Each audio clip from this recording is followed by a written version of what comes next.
Well, as so often, there is lots of talk of tax cuts in the budget. So could this help business leaders? Joining me now is the Labour donor and businessman John Mills, and also here Emma Sinclair, co-founder of the business software firm Enterprise Jungle.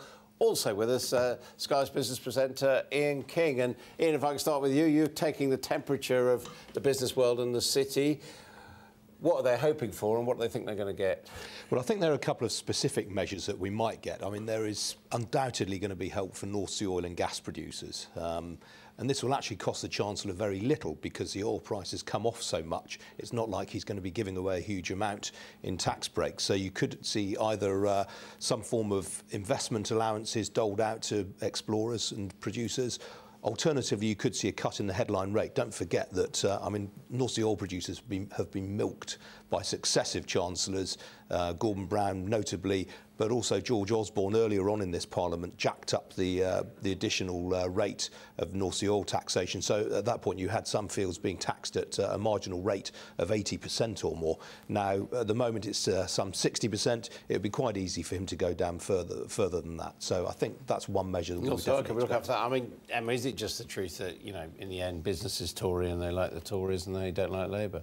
Well, speaking personally, I think wealth creation is what business people are. Without wealth, you can't pay for public services. So without VAT, without PAYE, without people having money to spend, there simply isn't a flourishing economy. So for me, it's not necessarily about the politics and the political party. The reality for me is, though, is that the Labour Party, for me, certainly doesn't speak a language that I, as a business person, can understand and that resonates with me. So for me, it's very simple. I just want wealth creation. John, Labour's just simply not about creating wealth for any of us. No, I don't think that's true at all. I think the Labour Party is very well aware of the fact that the economy depends on businesses being successful and providing the wealth, which then gets taxed to provide all sorts of services that the market doesn't provide. And, but providing incentives or support for business doesn't seem to be something that comes naturally to Ed Miliband. I think the Labour leadership on the whole has done a lot to form relationships with the business community. I've been to lots of business events organised by the Labour Party. A few years ago there was a reasonable attendance. Now there's an enormous attendance. I think people are realising that there is a good chance of having a Labour government after May the 7th, and that people need to have relationships with the senior figures in the government. Well, you've just produced a little book called Call to Action with Brian Gould, the former Labour leadership contender and minister. And basically, as I understand it, you're proposing a completely different path to rescue Britain from what Ed Miliband is. You really quite like to come out of the European Union and you quite like to devalue the currency quite significantly. Well, I do think there's an enormous problem in the country at the moment, which I don't think this government has really addressed at all, which is the economy is incredibly unbalanced. You know, we've got very little investment, we've got much too little manufacturing to be able to pay our way in the world, we've got an enormous balance of payments problem, we're running up debts all over the place, we've got asset inflation to drive consumer demand, but I mean, none of these things are sustainable. And, you know, although I'm sure there will be some giveaways in the budget, my concern is that really none of this is tackling the fundamental problems. Yeah, what about that question of Europe, though? Because as I understand it, most businesses are in favour of staying in the European Union, and the Tory party, at the very best, is extremely ambivalent about it. I think that we'll wait and see, and I think there'll be a referendum. I'm actually, for my part, I'm quite relaxed that the Tory party are listening to business leaders and will take on board, you know, what we most advocate. And, you know, for what John just said, I know your business is incredibly exposed to manufacturing, but I just don't see how that we can live in a 21st century society where we have an interventionist government who start devaluing our currency. It's just, you know, for me, it's unfathomable to think about intervention. We do need to manufacture and export more, don't we? We do, but we also can't have an interventionist government. It's just simply something that I find terrifying as a proposition. I mean, what do you see the politics of this? I mean, is business basically backing the Tories? Is it tempted by UKIP, or are some people thinking actually we need more intervention? It's a devil in the deep blue sea situation. I mean, most, notwithstanding what John's just said, Labour's trump card with business is undoubtedly a stronger commitment to ongoing EU membership than the Conservatives. If the Tories are re-elected, you'll get an EU referendum either in 2016 or 2017, and businesses are really, really unhappy about that. It is Labour's trump card, there's no doubt about it. But everything Emma says is also true. businesses instinctively feel more inclined towards the Conservatives. This government has probably done a pretty good amount. I mean, the headline measure, of course, it won't be today. What business has got out of this government over the last 5 years has been this big cut in corporation tax rates, down from 28% with 20 signposted. What about the very low rate of unemployment? Is that a good thing or a bad thing for the economy? Well, I think it's a good thing in the sense that the lower the rate of unemployment is, the lower the rate of productivity and low wages. Well, yes, but the other side of all this is that productivity increases have ground more or less totally to a halt. And I think this has a lot to do with the fact that our rate of reinvestment in the future is tumbled and tumbled. It's now about 14%. By the time you knock off depreciation, which is running about 11.5%, you're left with 2.5%, which barely keeps up with the amount of investment you need to have deal with the rising population.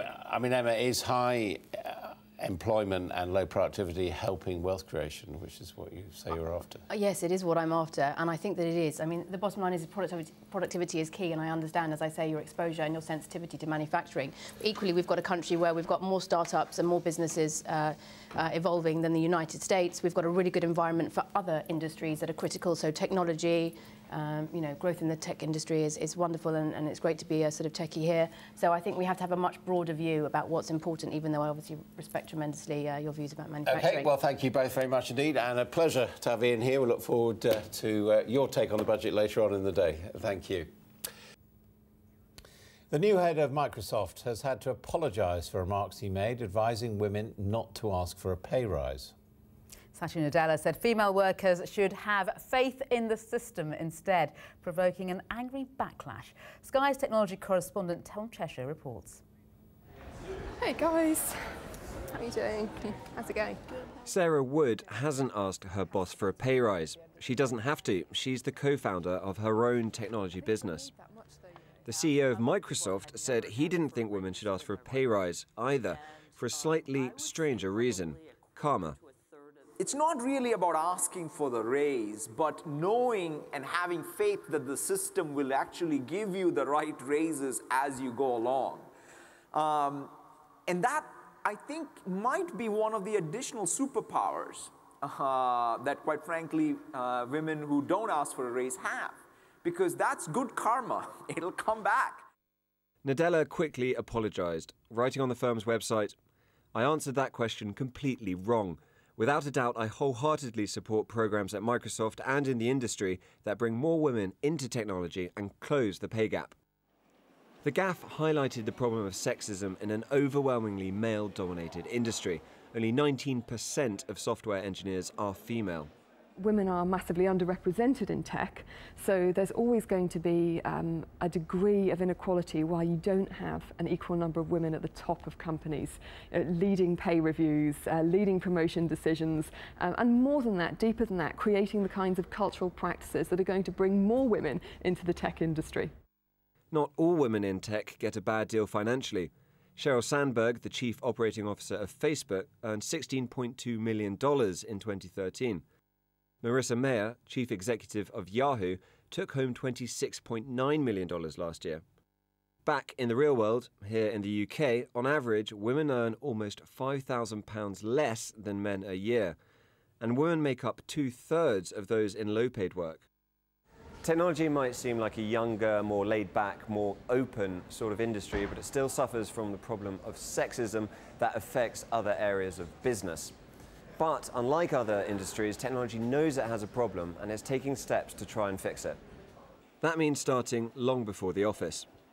We need to get girls at the age of 13. Between 13, they are making life choices. And it's very difficult to get into the technology industry. Not impossible, but if you don't have maths, particularly maths and physics at A-level.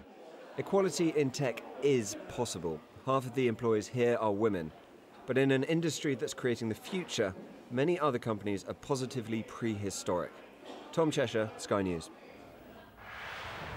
Let's get more reaction to this. With us now is the technology entrepreneur, Emma Sinclair. Emma, it's great to have you with us. Now, listening there to Satya Nadella brings to mind that old insider joke from Silicon Valley, the so-called Dave rule. As long as you've got many women, as there are people called Dave on your team, you're doing all right for equality. What was your reaction when you heard this? I was horrified. I was embarrassed for him, and I was actually quite surprised because he's not, I wouldn't say it was necessarily characteristic of the sort of thing he'd say. The thing was, he said you could trust in the system.